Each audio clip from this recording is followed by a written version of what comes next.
మీ అందరికీ నా వందనాలండి.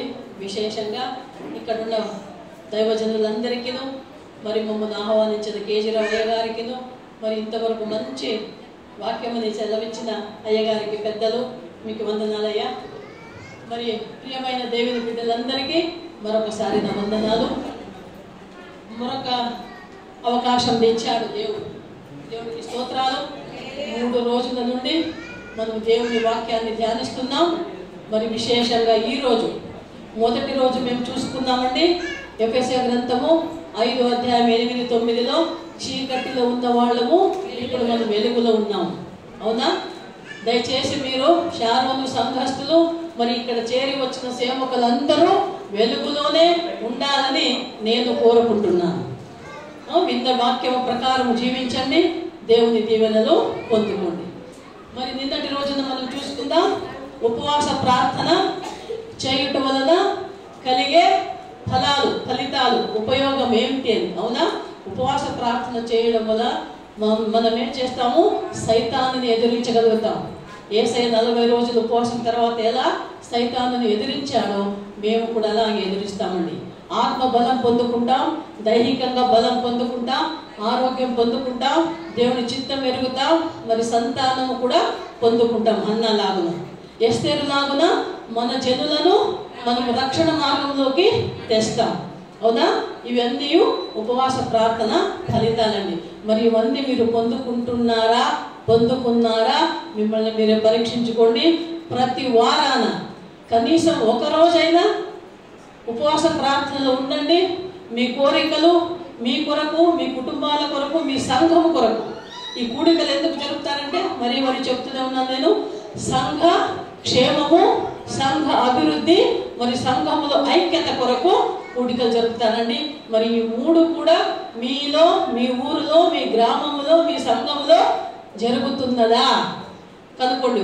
ప్రతి సంవత్సరానికి మరల వచ్చే సంవత్సరం వరకు మన సంఘం ఏం కావాలా? అభివృద్ధి చెందాలా, ఆత్మీయ రీతిలో అభివృద్ధి చెందాలా. ఆస్తులు అంతస్తులు ఇస్తాడు దేవుడు. చదువుకున్న క్వాలిఫికేషన్ బట్టి ఉద్యోగాలు సంపాదిస్తాం, డబ్బులు సంపాదిస్తాం. ఆస్తులు అంతస్తులు లోక సంబంధమైనవి ఎంతో ఉంటుందండి, ఎన్నో ఉంటాయి. కానీ మనము సంపాదించవలసినది ఏమంటే నిత్య జీవము, పరలోక రాజ్యానికి వారసులు కావాలి. అలాగే మనం జీవించాలి. 128వ కీర్తన 1వ వచనం చెప్పేటట్లు, ఆయన ఆజ్ఞలను కైకొని ఆయన త్రోవలో నడుచువాడు ధన్యుడు. హల్లెలూయా, హల్లెలూయా, హల్లెలూయా. దేవుడికి స్తోత్రమమ్మ. ఈరోజు వాక్యం ఏంటంటే, మన దేవుడు, మనము నమ్మిన దేవుడు ఎలాంటి వాడంటే మాటలాడే దేవుడు. మనకు ఇరుకులో, ఇబ్బందులలో, కష్ట సమయంలో సహాయము చేసే సహాయకుడు అని కొద్దిసేపు మనము దేవుని వాక్యాన్ని ధ్యానిస్తాం. కీర్తన 41, కీర్తన గ్రంథము 1వ వచనం చదువమ్మా.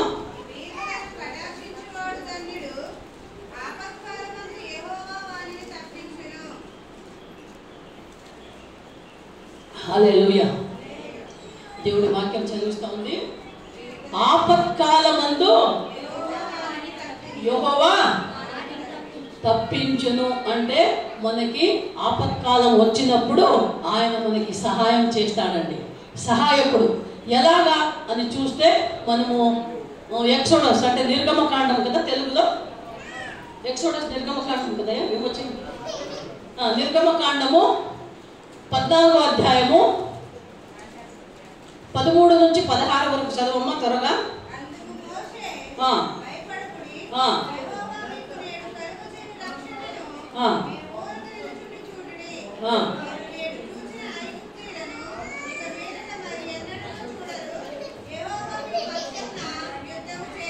ఆమేన్, ఆమేన్. దేవుడు మనతో మాట్లాడబోతున్నాడు.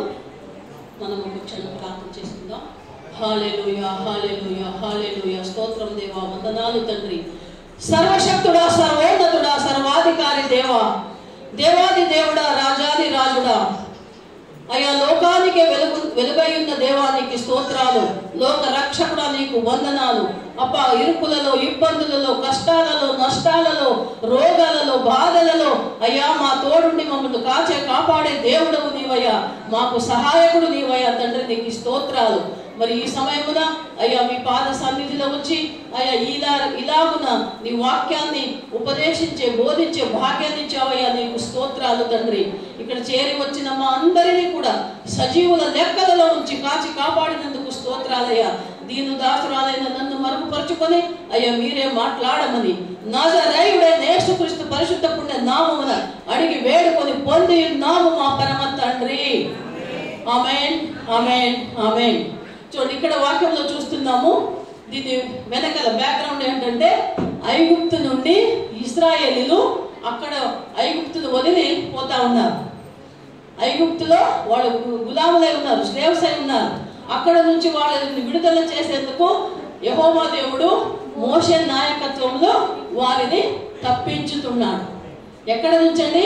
కష్టము నుంచి, దుఃఖము నుంచి, బాధల నుండి వారిని తప్పించుతున్నాడు. ఆ తప్పించుకొని పోయేటప్పుడు వెనకాలేమో ఫరోహ సైన్యం వస్తూ ఉంది, ముందేమో వాళ్ళు పోతా ఉంటే ఎర్ర సముద్రం ఉన్నది. భయపడుతున్నారు అందరూ. అప్పుడు మోషే అంటాడు, మీరెందుకు భయపడుతున్నారు? మా కొరకు యుద్ధం చేయువాడు యెహోవాయే. హల్లెలూయా. అమ్మ అక్కడ 14వ వాక్యం చదవమ్మ, చాలా బాగుంది.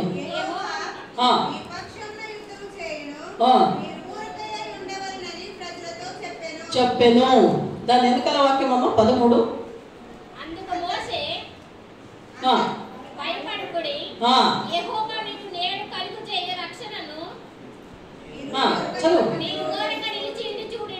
చూడుడి చూడు, అక్కడ ఒక మాట చాలా బాగుంది. వాక్యం ఏం చెప్తుందంటే మోషే అంటున్నాడు, మీరెందుకు భయపడుతున్నారు? భయపడుకుడే, మా దేవుడైన యెహోవా మా పక్షంలో యుద్ధం చేస్తాడు అనేది నెక్స్ట్ వాక్యం. దానికంటే ముందేమంటున్నాడంటే ఈ ఇరుకులో, ఇబ్బందులలో మన దేవుడు ఎలాగ మమ్మల్ని రక్షిస్తాడో ఆ రీతిని మీరు చూడండి అంటున్నాడు. హల్లెలూయా. ఎలాగ తప్పిస్తాడో ముందు చదవమ్మ 15, 16 వాక్యాలు.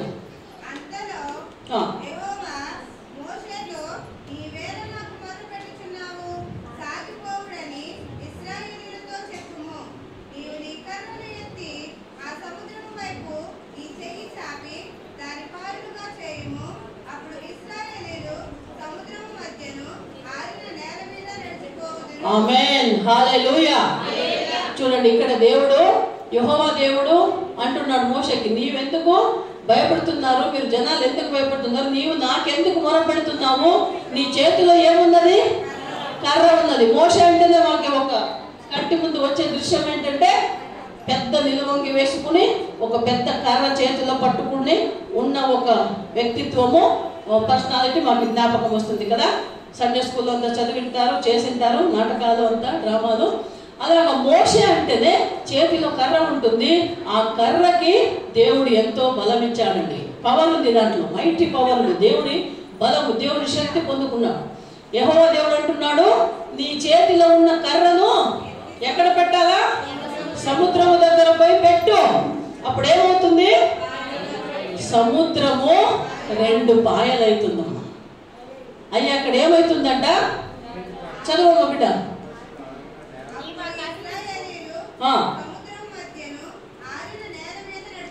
ఆమేన్. చూడండి, ఇప్పుడు ఒక మాట మనం జ్ఞాపకం చేసుకుందాం. ఇప్పుడు ఎక్కడైనా నీళ్లున్న చోటున పోయి మనం ఇక్కడ ఏమంటారు, వరి పంటలు పండిస్తారు, ఫుల్ నీళ్ళు ఉంటాయి కదా. అక్కడ మధ్యన కొంచెం ఇది ల్యాండ్ ఉంటుంది, భూమి ఉంటుంది, మందు ఉంటుంది. ఆ నీళ్లు మనం ఇట్లా చాటుగా అటు ఇటు చేస్తే మధ్యలో ఏముంటుంది? బురద ఉంటుంది కదమ్మా, తడి నేల ఉంటుంది కదా. తడిచిపోయిన నేల, దాన్ని ఏమంటాం మనం? బురద అంటాం. మట్టి నీళ్లు కలిసిన ఆ ఒక వస్తువు ఏంటంటే బురద. ఇప్పుడు చిన్న నీళ్లు, చిన్న ఒక నీళ్లున్న ప్రదేశంలో పోతేనే మనం ఎంతో బురద చూస్తాం. ఇప్పుడు వర్షం వచ్చి నీళ్లు నిలిచింటే ఎక్కడైనా గుంతలో, అక్కడ పోయినప్పుడు మేము గుంత ఉండేది కొంచెం పక్కకు పోయినా అక్కడ మరి నేల ఎలా ఉంటుంది? తడిచే ఉంటుంది కదా. అంత పెద్ద సముద్రము, ఎర్ర సముద్రము రెండు భాగాలు అయినప్పుడు అక్కడ దేవుడు ఎన్ని అద్భుతాలు చేశాడు? 3 అద్భుతాలండి అక్కడ జరిగింది. ఒకటే మాట 3 అద్భుతాలు. ఒకటి, సముద్రాన్ని 2 భాగాలు చేశాడు. మధ్యలో నేల ఉంది. ఆ నేల ఎలా ఉండాలా? నీరు కలిగిన నేల తడిగా ఉండాలి కదా, బురదగా ఉండాలి కదా. మరి తన జనులు ఒకరా ఇద్దరా, 10, 20, 100, 1000, లక్షల కొలది ఇశ్రాయేలీయులు తప్పించుకుని పోవాలంటే అక్కడ దేవుడు వారికి మార్గం చూపించాడు. సముద్రాన్ని 2 భాగాలు చేశాడు. అది కూడా నేల ఎలాంటి నేల అంట? ఆరిన నేల. హల్లెలూయా. తడిగా ఉంటే వాళ్ళు పరిగెత్తిపోయేది అవుతుంది, నడవడానికే అవ్వదు. బురదలో నడుస్తామా మనము? త్వరగా నడిచిపోలేము, పరిగెత్తలేము. చూడండి దేవుడు ఎంత మంచి అద్భుతం చేశాడు. అక్కడ ఆరిన నేల ఇచ్చాడండి. అంతేకాదమ్మా, ముందు చదువు వాక్యం 16, 15.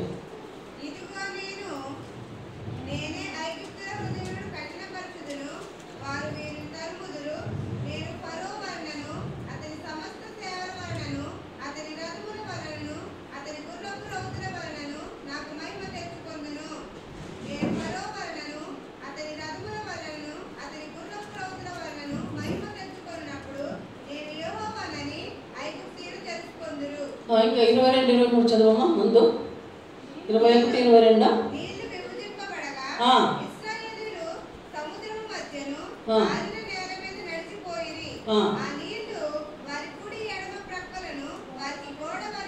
ఆమేన్. హల్లెలూయా. 3వ అద్భుతం ఇక్కడ. ఒకటి, సముద్రము 2 భాగాలుగా చేశాడు దేవుడు. మధ్యలో ఆరిన నేలనిచ్చాడు. మరి కాసేపు పెడితే మరల నీళ్లు కలిసిపోతాయి కదా. అందుకేం చేశాడంటే దేవుడు 2 పక్కల కుడి ఎడమ భాగమైన నీళ్లను ఏమై మార్చాడు? గోడలుగా మార్చాడండి.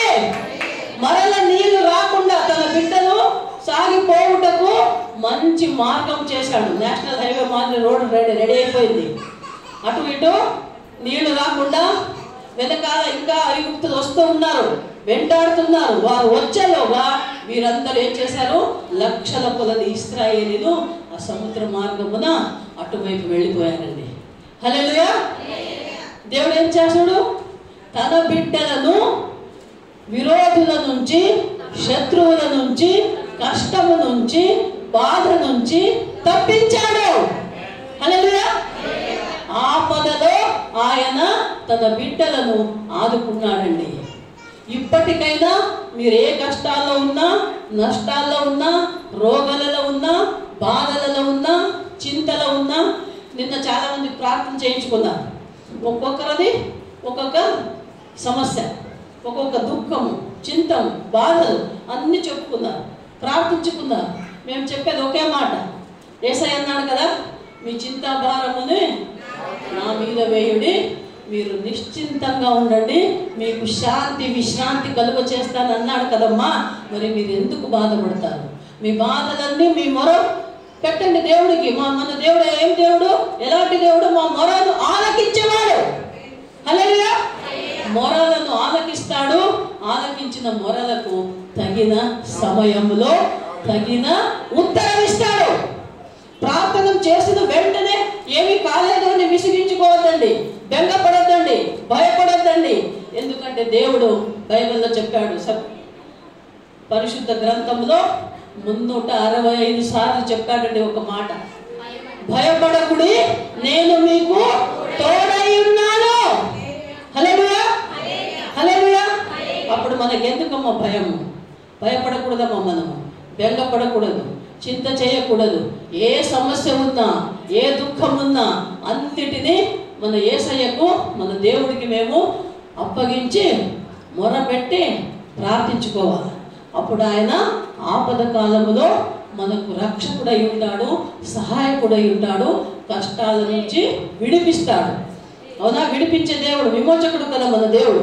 విమోచకుడు అంటే విడిపించేవాడు, కష్టాలు, ఇరుకు, ఇబ్బందుల నుంచి విడిపించేవాడమ్మ మన దేవుడు. సముద్రం ఎదుట వచ్చినప్పుడు ఇలా జరిగింది. ఇంతకు ముందు వాళ్ళు ఎక్కడెక్కడి నుంచి వచ్చారంటే ఐగుప్తు నుంచి వచ్చేటప్పుడు ఎడారులో వచ్చారు, అడవిలో వచ్చారు. అప్పుడు దేవుడు వాళ్ళని ఎలా రక్షించాడు? 13వ అధ్యాయం చదువమ్మా. 13వ అధ్యాయంలో లాస్ట్ 2 వచనాలు 21, 22. ఆయన పగటి వేళ మేఘ స్తంభమునై, రాత్రి వేళ అగ్ని స్తంభమునై వారిని కాచి కాపాడాడమ్మా దేవుడు. హల్లెలూయా. ఎడారిలో మీరు ఎవరైనా ఎడారిలో వెళ్ళి వచ్చారా లేదో తెలీదు. ఎడారి ఏంటి? మనకి ఆంధ్రప్రదేశే ఎడారి ఉన్నట్టు ఎండాకాలం వస్తే 50, 45, 50 పైన పోతుంది డిగ్రీలు వేడి, ఎండ వేడి కదా. ఆ వేడిలో మనం కాసేపు బయట పోయి రాలేము. అందరి చేతుల్లో గొడుగులు ఉంటాయి. ఆడవాళ్ళు ముసుగేసుకుంటారు, మగాళ్ళు క్యాప్ వేసుకుంటారు, లేదా గొడుగు పట్టుకొని నడుస్తారు. ఎండలో తట్టుకోలేము. అలాంటిది ఎడారిలో మండు టెండలు ఉంటాయి. ఆ ఎండలో లక్షల కొలది జనాలు తప్పించుకొని రావాలంటే వారు ఎంతో బాధపడుతున్నారు. అప్పుడు దేవుడు ఏం చేశాడు? యెహోవా దేవుడు మేఘ స్తంభాన్ని ఇచ్చాడమ్మా. మేఘాలు కమ్ముకొని వాతావరణము చల్లబడిచాడు. దేవుడికి స్తోత్రం. హల్లెలూయా. పగటి వేళ ఎడారిలో వెళ్ళేటప్పుడు మేఘ స్తంభముగా వారిని కాచి కాపాడినాడు దేవుడు. రాత్రి వేళ అడవులలో వెళుతుండగా కారు చీకటిలో వెళ్ళేటప్పుడు వారికి దేవుడు ఏమయ్యాడు? అగ్ని స్తంభమై కాపాడాడు. హల్లెలూయా, హల్లెలూయా. ఈ ఒక వాక్యము మా జీవితంలో మా సేవలో నెరవేరిందమ్మా. మేము బీహార్ వెళ్ళాము సేవకు, నార్త్ ఇండియా. మే నెల మా మహా ఎండలు ఉంటాయి అక్కడ. అది కూడా బీహార్ సుమారు ఇప్పుడు 20-25 ఇయర్స్ బ్యాక్ స్టోరీ నేను మీకు చెప్తున్నాను. సువార్త సేవకు అక్కడ వెళ్ళాము. దేవుడు బీహార్కి తీసుకెళ్ళాడు. సీతామఢి అని ఒక డిస్ట్రిక్ట్ అది. అక్కడ హిందువులకు ఒక మంచి ఇది ఉంది, ఏమంటారు, పుణ్యస్థానం అంటారు. సీతమ్మ దొరికిన ప్లేస్ అంట. ఆమె ఎక్కడో పొలంలో దొరికిందంట. అది రామాయణం కథ మనకు వద్దు. అందుకే దాని పేరు సీతామఢి అని పెట్టారు ఆ ప్లేస్. అక్కడ ఆ జిల్లా నేపాల్ ఇండియా బార్డర్లో వస్తుంది ఆ జిల్లా, బీహార్లో. అక్కడికి దేవుడు మాకు సువార్త సేవకు తీసుకెళ్ళాం. మే నెలలో వెళ్ళాము. మహా ఎండలు తట్టుకోలేము అక్కడ. అప్పుడు ఇంకా ఎక్కువ. అప్పుడు ఎవరు ఇది ఉన్నారంటే సీఎం లాలూ ప్రసాద్ యాదవ్. ఆయన జనాలకి ఏది కూడా సరిగ్గా ఏ సౌకర్యాలు చేయలేదు. ఆయన చేసిందే లేదు అప్పటికి. అక్కడ పవర్ ఉండేదే కాదు, కరెంటు ఎప్పుడు కరెంట్ పోతూ ఉంటుంది. ఇప్పుడు ఇక్కడ మన కాడ ఎప్పుడో ఒకసారి పోతుంది కదా. అప్పట్లో అక్కడ ఎప్పుడో ఒకసారి కాసేపు వస్తుంది కరెంట్, అంతే. ఎప్పుడు కరెంట్ ఉండదు అక్కడ.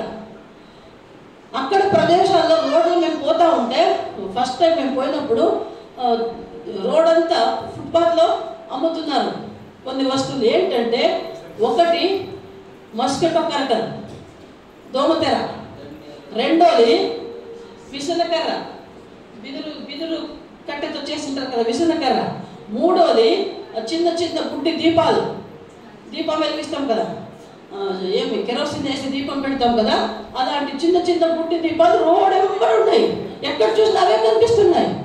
మన కాడ కాయగూరలు పళ్ళు అమ్ముతారు కదా, అట్లా ఈ వస్తువులు ఉన్నాయి. నాకు ఆశ్చర్యం అయిపోయింది. అటు చూసినా ఇవే ఉన్నాయి కదా. అక్కడ మా అసిస్టెంట్ పాస్టర్ ఉన్నారు, ఒక ఆయన జితేందర్ అని. అరే జితేందర్ క్యా హై బాబా అని అడిగాను నేను. అక్కడ ఉంది హిందీ కదా. వాడు అమ్మాజీ आपको शाम में पता चलेगा అన్నాడు. आपको शाम में पता चलेगा అన్నాడు. అరే బాబు ఏంట్రా ఇది అనుకున్నాం. చీకటి పడింది, సాయంకాలం అయింది, చీకటి పడింది.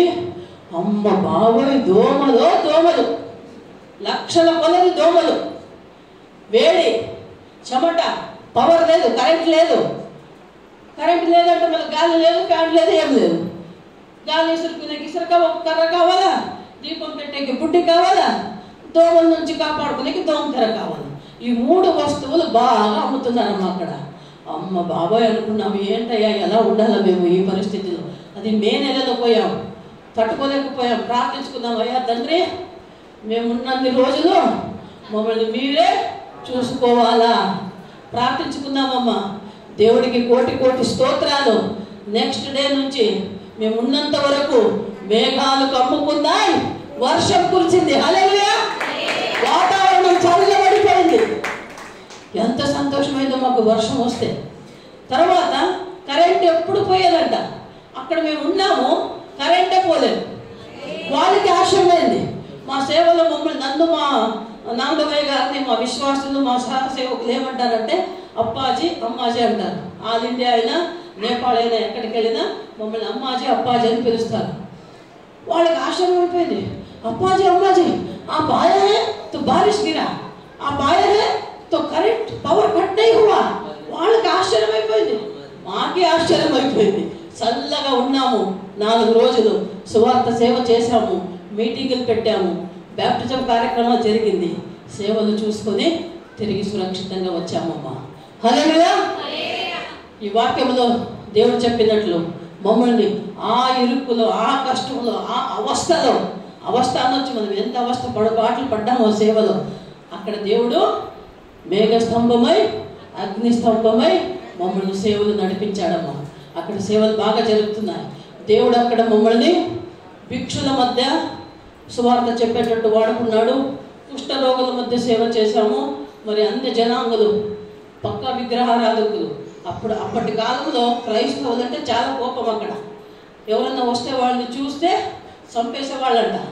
మేము అక్కడ సేవకి వెళ్ళే ముందు మా దగ్గర ఉండేవాళ్ళు, మా బెంగళూరు బళ్ళారి వాళ్ళు అన్నారు, అయ్యో సార్ మీరు ఎందుకు పోతారు బిహార్కి, అక్కడ చాలా కష్టం ఉంది సువార్త చెప్పడం, చంపేస్తారు కొట్టేస్తారు అన్నారు. నేను మా అయ్య అనుకున్నాను, చంపినా సరే కొట్టినా సరే ఎప్పుడైనా చావాల్సిందే కదా, యేసయ్య కొరకు చేస్తాం, పరలోకానికి వెళ్తాం, మా గ్యారంటీ, పరలోకం మాకు గ్యారంటీ. ఏమి మేము సావంటే భయం లేదమ్మా, మాకు భయపడలేదు, సావంటే భయం లేదు, సావంటే మాకు సంతోషమే. పౌలన్నాడు కదా, సావైతే నాకు లాభమే, నష్టమేమి లేదు, ప్రాణ నష్టమైన పరలోక రాజ్యము మనది. హల్లెలూయా. అమ్మా నమ్మకంగా ఉండండి, ప్రార్థన చేసుకోండి, దేవుడి వాక్య ప్రకారం నడవండి. మీరు 128వ కీర్తన 1-2 వచనాలు ఇంకోసారి మనం చదువుకుందాం. యెహోవా యందు భయభక్తులు కలిగి ఆయన త్రోవలో నడుచువారు ధన్యులు. నిశ్చితంగా నీవు నీ కష్టార్జితమును అనుభవించదవు. హల్లెలూయా. మేము సేవలో ప్రయాసపడుతున్నాం. బలహీనత ఉన్నా దేవుడు బలం ఇచ్చి నడిపిస్తున్నాడు. అనారోగ్యం ఉన్నా ఆరోగ్యం పొందుకొని పోతున్నాం సేవలో. మేము పల్లె సేవ మాది, సిటీలో లేదు ఎక్కువ. మాకు కొన్ని చోట్లే ఉంది సిటీలో, పల్లె సేవ ఎక్కువ మాది. రూరల్ మినిస్ట్రీ 527 పల్లెల్లో సువార్త చెప్పాము. మా దేవునికి స్తోత్రాలు. నడిపిస్తున్నాడు దేవుడు, మమ్మల్ని ఆరోగ్యం ఇచ్చాడు, బలం ఇచ్చాడు, ఇస్తున్నాడు. సేవలో మేము సాగిపోతున్నాం, దేనికి భయపడం. మన కష్టార్జితం ఏమంటే సేవలో మనము కష్టపడితే మనం సంపాదించేది ఏంటి? ఆత్మలు. హల్లెలూయా. వేల కొలది ఆత్మలు సంపాదించినాం. ఒక్క ఆత్మ 1 కోటి రూపాయలకి సమానం. ఈరోజు శారోను సంఘములో కేజీరావు అయ్య గారికి, జయరాజయ్య గారికి 2 కోట్ల లాభం కలిగింది. 2 ఆత్మలు రక్షింపబడ్డాయి. హల్లెలూయా. ఒక్క ఆత్మ 1 కోటి రూపాయలకి. మాకు అందరూ అంటారు, మీరేమి ఇంత తిరుగుతారు, మీరే ఖర్చు పెట్టుకుని, మీరే డబ్బు పెట్టుకుని, మీ డబ్బులు ఖర్చు పెట్టి ఏమి ఇంత సేవ్ చేస్తారు, ఇంత వయసు అయిపోయింది, ఈ ఏజ్లో ఇంకెందుకు తిరుగుతారు, ఊరికే ఉండండి ఒక చోట అంటారు. మనసు ఒప్పదు, ఊరికే ఉండలేము. దేవుడు నడిపిస్తున్నాడు, నడిచిపోతా ఉన్నాం. ఊపిరున్నంత వరకు, బ్రతికున్నంత వరకు యేసయ్య కొరకే, సేవ కొరకే, సేవలోనే మేము జీవిస్తామమ్మా. మాకు 2 అబ్బాయిలు ఉన్నారు, 3 మనవళ్ళు ఉన్నారు.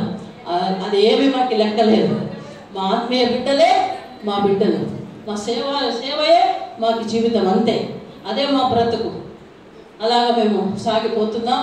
మరి దేవుడు ఇలాగ మమ్మల్ని వాడుకుంటున్నాడు. మీకు కూడా అప్పుడు మోషే ద్వారా ఇశ్రాయేలును రక్షించిన దేవుడు, కాపాడిన దేవుడు, కాచిన దేవుడు, ఈ రోజు కూడా అదే దేవుడు మిమ్మల్ని కూడా, నన్ను నిన్ను మిమ్మల్ని కూడా ఇరుకులలో, ఇబ్బందులలో తోడై ఉంటాడు, నడిపిస్తాడు. అవునా? నడిపిస్తాడు నా దేవుడు, శ్రమలోనైనా నన్ను విడువడు, అడుగులు తడబడినా అలసటపై పడిన, ఈ 2 ఉన్నాయి నాకు. అడుగులు తడబడిన అలసటపై పడిన, వెన్ను తట్టి చక్కని ఆలోచనలిచ్చి నడిపిస్తాడు నా నా దేవుడు. హల్లెలూయా. కాళ్ళ నొప్పులు, మోకాలు ఒకటి ఆపరేషన్ అయింది, రెండో కాళ్ళ నొప్పి ఉంది, చాలా సేపు నిలుచుకోలేదు, చాలా సేపు కూర్చోలేదు. అయినను దేవుడు మమ్మల్ని బెంగళూరు నుండి బళ్ళారి, బళ్ళారి నుండి రాజమండ్రి, రాజమండ్రి నుండి మరి మైపాల చెరువు వరకు దూరపు ప్రయాణం అంతటి తోడుండి ఆయుష్, ఆరోగ్యం, బలమునిచ్చి, బలహీనతల బలమిచ్చి దేవుడు తన కొరకు, తన రాజ్యం కొరకు వాడుకుంటున్నాడమ్మా. మీ అందరి ప్రార్థన మమ్మల్ని రప్పించింది. వస్తామో లేదో ఈసారి అని డౌట్ అయిపోయింది. అయ్యగారికి ఆరోగ్యం బాగాలేదు, నాకే ఆరోగ్యం బాగాలేదు. ఎప్పుడో 6 నెలల క్రితమే మేము టికెట్ చేయించాం, రిజర్వేషన్. కానీ అయ్యగారి ఆరోగ్యం దెబ్బతినడం వల్ల, హార్ట్ ప్రాబ్లం అయినందువల్ల క్యాన్సిల్ చేశాం. అయ్యగారికి చెప్పాము, అయ్యా డౌట్ అయ్యా మేము వస్తామో లేదో తెలియదు అంటే రామయ్య గారు ఏమన్నారు, అమ్మా ప్రార్థన చేస్తామమ్మా, దేవుడి చిత్తం, మేము ప్రార్థన చేస్తాం మీ కొరకు అన్నారు. మరి సంఘం ప్రార్థించగా, అయ్యగారు ప్రార్థించగా దేవుడు ఆ ప్రార్థన విన్నాడు, మీ మొర ఆలకించాడు, మరి ఉత్తరం ఇచ్చాడు. మరి ఈరోజు మేము ఇలాగా దేవుని సంఘము శారోను సంఘానికి వచ్చి ఉపవాస ప్రార్థన కూడికలో పాల్గొనే భాగ్యం ఇచ్చాడు. ఇది మా భాగ్యము, సౌభాగ్యమే. ఇదే మాకు మా ఒక్క చోట వెళ్ళాము దేవుడి పనిలో అంటేనే చాలా సంతోషం. కష్టంలో కూడా సుఖం అనుభవిస్తాం, దుఃఖమున్నా సుఖమే, మాకి సంతోషమే, సమాధానమే. యేసయ్య సన్నిధిలో ఎల్లప్పుడూ సంతోషమే, సమాధానమే. ఏ పరిస్థితి అయినను ఆయన దగ్గర వస్తే, ఇది పట్టుకుంటే, ప్రార్థిస్తే అంతే సంగతులు. బలం పొందుకుంటాం. మా కొరకు మా విశ్వాసులు, మా సహసేవకులు, అసిస్టెంట్ పాస్టర్స్ ఎప్పుడు ప్రార్థన చేస్తుంటారు. ముందు కూడా ఇక్కడ ఎవరు ప్రార్థన చేస్తారు, కృపాలమయ్య గారు కూడా ప్రార్థన చేస్తారు. వేట్లపాలెం వెళ్ళాము. అక్కడ ఏమంట, మాకిద్దరికి వయసు అయింది కదా, నాకు 64, మా అయ్యగారికి 74, 60+ 70+. అయినా దేవుడు నడిపిస్తున్నాడు. అందుకే మా వాళ్ళు ఏం ప్రార్థిస్తారంటే, పక్షి రాజుకు యవ్వనం వచ్చినట్టు మరలా మా అప్పాజికి అమ్మాజికి యవ్వనం ఇచ్చి బలం ఇచ్చి నడిపించయ్యా అని ప్రార్థిస్తారు. దేవుడికి స్తోత్రాలు. మరి అందరి ప్రార్థన దేవుడు వింటున్నాడు, విన్నాడు, బలం ఇచ్చాడు, నడిపిస్తున్నాడు. అందుకే దేవునికి కోటి కోటి స్తుతి స్తోత్రాలు. మరి ఈ ఒక అవకాశం ఇచ్చిన అయ్యగారికి మరొకసారి నా వందనములు. మరి తండ్రి అయిన దేవుడు, దేవకుమార యేసయ్య, పరిశుద్ధాత్మ దేవుడు, త్రయేక దేవునికి మా వందనాలు. మేము బళ్ళారి నుండి వచ్చాము. మా 2 అబ్బాయిలు, ఆత్మీయ కుమారులు, మా సహసేవకులండి, మా అత్త కూడా సేవ చేస్తారు. మేము ఉన్నా లేకున్నా మా సంఘాన్ని జరుపుతారు. పిల్లలు మంచి పాటలు పాడతారు, మంచి ఆరాధన చేస్తారు, వాక్యం కూడా చెప్తారు. దేవుడు అలాగ వాడుకుంటున్నాడమ్మా. 106 మంది సేవకులు తయారు చేసాం. 119 వర్షిప్ సెంటర్స్ ఉన్నాయి. 527 పల్లెలకి సువార్త తీసుకెళ్ళాం. మరి ఇలాగ దేవుడు మమ్మల్ని వాడుకుంటున్నాడు. మరి ఊపిరుండే వరకు, బ్రతికున్న నాళ్ళు దేవుడు ఇలాగే మమ్మల్ని సేవలో వాడుకోవాలని దయచేసి మీరు మా ప్రయాణాల కొరకు, మా ఆరోగ్యం కొరకు, మా సేవల కొరకు ప్రార్థించమని మిమ్మల్ని వేడుకుంటున్నాను. దేవునికి కోటి కోటి స్తోత్రాలు. Thank you.